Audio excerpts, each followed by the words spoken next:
Federal Attorney General's office has stated that there is insufficient evidence here, as an adequate investigation was not carried out to prosecute 33 agents of the dissolved Sars Special Anti-Theft Brigade who were accused in the 2019 report of a panel presidential investigator. Recall that the presidential panel headed by the Executive Secretary of the National Human Rights Commission in a report containing his recommendation after probing the 2018 and 2019 complaints of brutal activities by Sars operations accused a total of 35 policemen in 12 states and the Federal Capital Territory for various rights violations, including extrajudicial execution, death in police custody, illegal arrest, partial investigation, illegal intimidation, harassment, criminal assault, torture, cruelty, inhuman and degrading treatments, threats of life, extortion and confiscation of assets, among others. The report, which recommended the prosecution of 33 officers from the dissolved units, also recommended that 57 victims be paid around 249 million naira as compensation. Police were also instructed to apologize to 35 people. However, Punch reported that a committee created by the AGF, Mr. Abubakar Malami, SAN, to review individual cases recommended for prosecution by the Special Presidential Panel, said that the report of the Presidential Panel does not meet the needs of the prosecution as it lacks vital evidence such as medical evidence and statements from the suspect.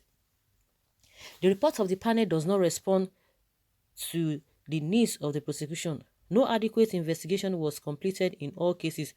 Admissible evidence such as evidence, medical evidence, statements of suspects and witnesses that can be used in court have not been obtained or recorded on the corresponding sheets of suspects and witnesses of the corresponding investigation team.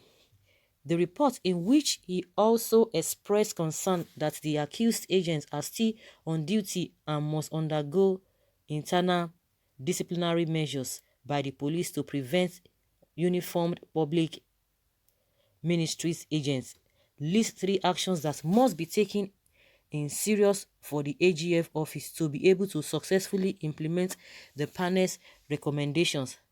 Conditions include that prosecuted officers must be disciplined and dismissed from service when necessary, while the IGP must establish a special team to further investigate individual cases.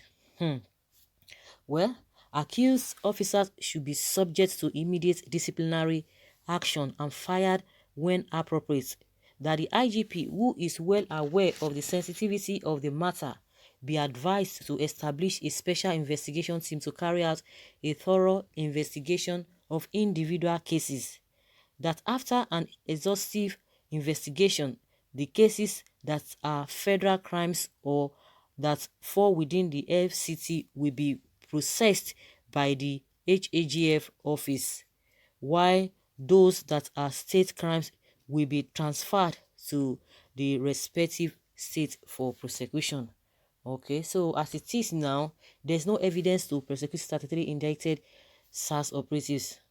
That's from the Office of the Attorney General of the Federation, according to what he said. So, where do we go from here? Where do we go from here? So they should go and do the investigation very well, because according to all the evidence brought before them, they lack merit and they cannot use that to prosecute them, and you expect people to be laughing about it. But there is an evidence to prosecute the peaceful, harmless NSAS protester. Why do NBA allow people with biased mind and crude to human abuse to stay in their food, e.g. Adoki, AGF, SAM?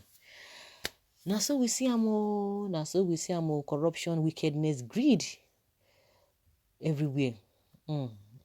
That is it. But when it comes to harmless people, no, they will just say evidence. Now, with all those things committed by these people, which they themselves they are aware. Even the ones that we have evidence, they are telling you that is doctored. that is a scam. It never happened. That is the imagination of those people who are thinking about that nothing of such happened. People are just trying to blackmail the government, blackmail the army. The question people are asking, who sent these people there? You said no life ammunition, and they picked all those things on the floor. So who owns them? With all those things, where are they going to get them? So, Nigeria, where do we go from here? Of course, this man has been speaking from the side, because it was after everybody agreed. Later, when army said they were not aware, they didn't know what happened. Later, they agreed that they were there, but they didn't shoot. This man now came and said, oh, the people that went to shoot at that Lekki toll gate, that they just put on, they are hoodlums that put on army uniforms, so it was not the real army. Hi, like seriously. The other group, the other LLC department, the one that is in charge of that toll gate, they said, oh, as at that time when the whole thing started, that was when the CCTV footage just went off. Hey, that, so nothing was recorded during that period. So how do you justify this? But they're just deceiving themselves. If we have a neutral body that we go to investigate this whole thing, everything will be out just now. But when it comes to something that the government we use to nail the masses, no, they don't waste time. They don't waste so much time. Before you know it, all the evidence will be coming up. See, over how many years now? Let's even leave it before whatever. Since 2015, even the offense that was committed by some of the sponsors of these books, according to what the UAE report has told us, since 2016 and 2017. And meanwhile, since that 2015 to date, almost how many years? Going to 6 years, or going to 6 years, or over 5 years. They've not been able to know the sponsor of this book, especially Buhari, that was saying that he was hungry. Yes, that he's going to deal with all these book people. He's going to work on this insecurity and all of that. They've not been able to tell us those who are sponsoring this people. They know them. You think they don't know them? They know them, but within 3 weeks, within 2 weeks, they've been able to find out the sponsor, the this and that. They'll just bring them out. But when it comes to what will benefit the masses, they are always pussyfooty about it. But they have told us that there's no evidence to prosecute them. So what happens? What next? All this committee upon committee they are going to be setting up that will not even yield any form of result. That is what they are going to be embarking on, and these are just delay tactics. They are delay tactics just to make everybody forget about it. And before you know, they know it, that people will definitely forget it. Because what can the masses say they are even benefiting? Nothing. Everybody just frustrated. Everybody just tired. You're just looking. And people who are supposed to, you think that they know better, they are saying, they are looking and or even looking at the other side, not even trying to say the truth the way it is, because there's conspiracy everywhere. So guys, let's say your opinion, leave your comments below, and let's know your thoughts on this. Thank you.